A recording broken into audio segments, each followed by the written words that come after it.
Hello and welcome to education therapy. दोस्तों, आज हम ध्वनि संबंधित कुछ महत्वपूर्ण प्रश्न और उनके उत्तर देखेंगे। तो यहाँ पे हम जो ध्वनि चैप्टर है या ध्वनि जो टॉपिक है उससे कुछ संबंधित प्रश्न हम देखेंगे जो एमसीक्यू टाइप के होंगे। अगर आपको वीडियो अच्छी लगती है तो प्लीज़ चैनल को सब्सक्राइब करें और वीडियो को शेयर और लाइक ज़रूर करें। टेलीग्राम चैनल को भी आप ज्वाइन कर लीजिए ताकि आपको वीडियो की पीडीएफ फाइल और वीडियो के नोटिफिकेशन टाइम टू टाइम मिलते रहें। डिस्क्रिप्शन में आपको लिंक मिल जाएगी, वहाँ पे जाके आप ज्वाइन कर सकते हैं। फ्री ऑफ कॉस्ट है, कोई पैसा नहीं लगेगा ज्वाइन करने का। वहाँ पे आपको चीज़ें फ्री में अवेलेबल मिलेंगी। चलिए स्टार्ट करते हैं वीडियो को। पहला क्वेश्चन देखते हैं। देखिए फर्स्ट क्वेश्चन क्या कह रहा है। निम्नलिखित कथनों में से कौन सा सही है? ध्वनि का वेग, कह रहा है ध्वनि का वेग। अब ध्वनि का वेग से मिला के हमको देखना है कि जो चारों विकल्प दिए हुए हैं इनमें से क्या सही है। पहला देखते हैं, ध्वनि का वेग माध्यम की प्रकृति पर निर्भर नहीं करता। ध्वनि का वेग माध्यम की प्रकृति पर जरूर निर्भर करता है, तो यहाँ ये हमारा गलत हो जाएगा। गैसों में अधिकतम और द्रवों में न्यूनतम होता है, ये भी गलत है।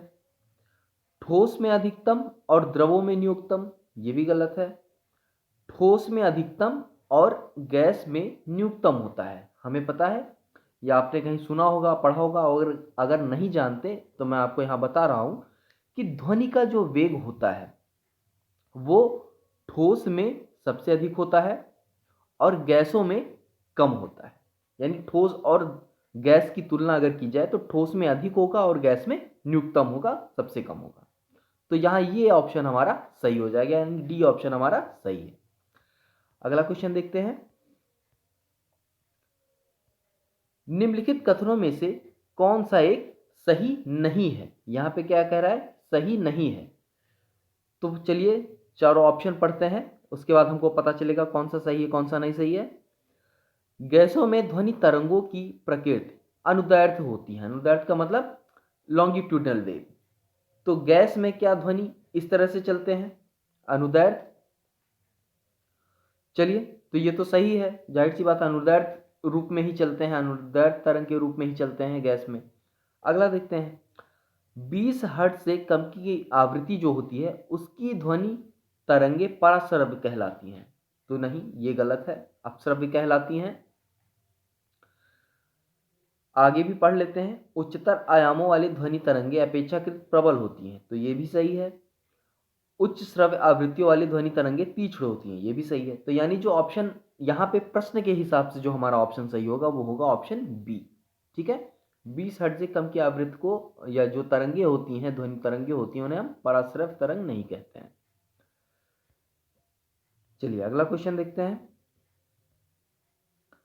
पराश्रव्य ध्वनि तरंगे वे ध्वनि तरंगे हैं जिनकी आवृत्ति, अब पराश्रव्य की बात कर रहा है, तो पराश्रव्य तरंगे कैसी तरंगे होती हैं? जो पराश्रव्य तरंगे होती हैं वो जो 20,000 हर्ट्ज से ज़्यादा की तरंगे होती हैं उनको कहते हैं। तो 20,000 हर्ट्ज से ज़्यादा की तरंगे क्या होती हैं? जिनको हम कहते हैं पराश्रव्य तरंग।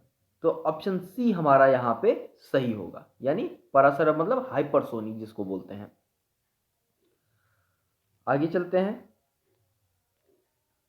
अगला प्रश्न देखते हैं। शिकार परभक्षियों या बाधाओं का पता लगाने के लिए चमगादड़ अथवा डॉल्फिन किस परिघटना का प्रयोग करते हैं? यानी जो चमगादड़ होते हैं और डॉल्फिन होती हैं, ये किस चीज़ का इस्तेमाल करते हैं जिससे इनको अपने आप सामने आने वाले अवरोध का पता चलता है? तो ये जो तरीका होता है इसको हम कहते हैं प्रतिध्वनि का निर्धारण। तो ऑप्शन डी यहाँ पे हमारा सही होगा। क्या होता है कि चमगादड़ अपने सामने कुछ तरंगे छोड़ता रहता है और जब इसको ये तरंगे कहीं लड़ती हैं तो यहाँ से वापस होके आती हैं चमगादड़ के पास, यानी जो चमगादड़ है उसके पास वापस आएंगी। तो उस चमगादड़ को ये पता चल जाता है कि किस तरफ कितनी दूरी पे कोई अवरोध है। ठीक है, तो उसको बोलते हैं प्रतिध्वनि का निर्धारण, जो ध्वनि वापस आती है उसका निर्धारण। अगला देखते हैं। ध्वनि का तारतम्य, यहाँ तारत्व होगा, तात्व लिख गया है, तारत्व को भी हम इंग्लिश में पिच कहते हैं। किस पर निर्भर करता है, तो ध्वनि का तारत्व किस पर निर्भर करेगा, तो जो डिपेंडेंसी होती है वो होती है आवृत्ति पे। ठीक है, जो पिच हाई होगा लो होगा ये डिपेंड करता है आवृत्ति पे। तो यहाँ ऑप्शन ए हमारा सही होगा। अब यहाँ तारत्व पिच हाई होने का मतलब, पिच हाई होने का मतलब आवाज पतली होना, पिच कम है तो आवाज उसको कहेंगे कि मोटी है। ठीक है, तो पिच का मतलब ये होता है। चलिए अगला प्रश्न देखते हैं। निम्नलिखित में से किस एक प्रकार की तरंग का प्रयोग रात्रि दृष्टि उपकरण में किया जाता है, तो किस प्रकार की तरंग का उपयोग रात्रि दृष्टि में किया जाता है, तो यहाँ पे अवरक्त तरंग जो होती है उनका उपयोग किया जाता है रात में देखने के लिए, यानी ऑप्शन सी हमारा यहाँ पे सही है।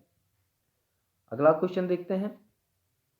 निम्नलिखित में से किस एक में ध्वनि की चाल सबसे अधिक होती है, यहाँ पे 4 विकल्प दिए हुए हैं, इन चारों विकल्प में ध्वनि की चाल सबसे अधिक किस में होगी,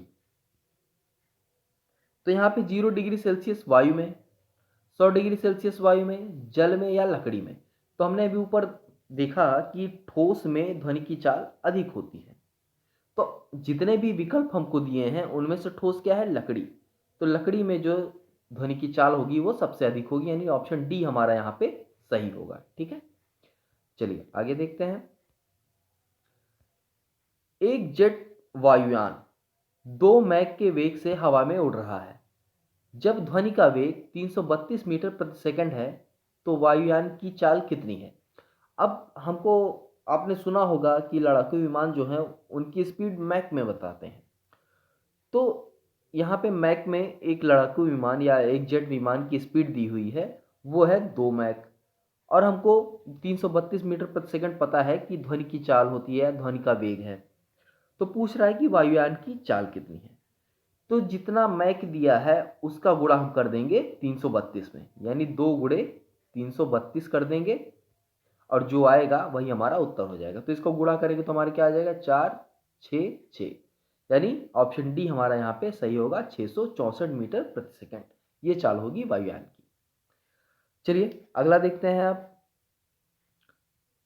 अगला प्रश्न हमारा, अस्पष्ट प्रतिध्वनि सुनने के लिए परावर्तक तल व ध्वनि स्रोत के बीच न्यूनतम दूरी होनी चाहिए, यानी अगर हमको कोई आवाज स्पष्ट रूप से सुननी है तो बोलने वाले और जहां से लड़कर ध्वनि वापस आ रही है उसके बीच में कितनी दूरी होनी चाहिए, कम से कम। तो ऑप्शन बी यहाँ पे हमारा सही होगा, 17 मीटर, या कहीं कहीं हो सकता है आपको ये 16 मीटर भी लिखा हुआ दिखाई दे। तो अगर 16 और 17 एक साथ दिख रहे हैं तो वहाँ पे 16 सेलेक्ट करेंगे, अगर 16 और 17 में से कोई एक मिल रहा है तो वहाँ पे हम जो हमको मिल रहा है वो सेलेक्ट करेंगे। तो यहाँ ऑप्शन में हमारे 17 मीटर मिल रहा है तो यहाँ पे बी ऑप्शन हम सेलेक्ट करेंगे, सही होगा। और अगर नहीं है तो 16 या 17 में से जो भी मिले वो हम सेलेक्ट कर लेंगे। ठीक है, तो यहाँ के लिए हमारा बी ऑप्शन सही है।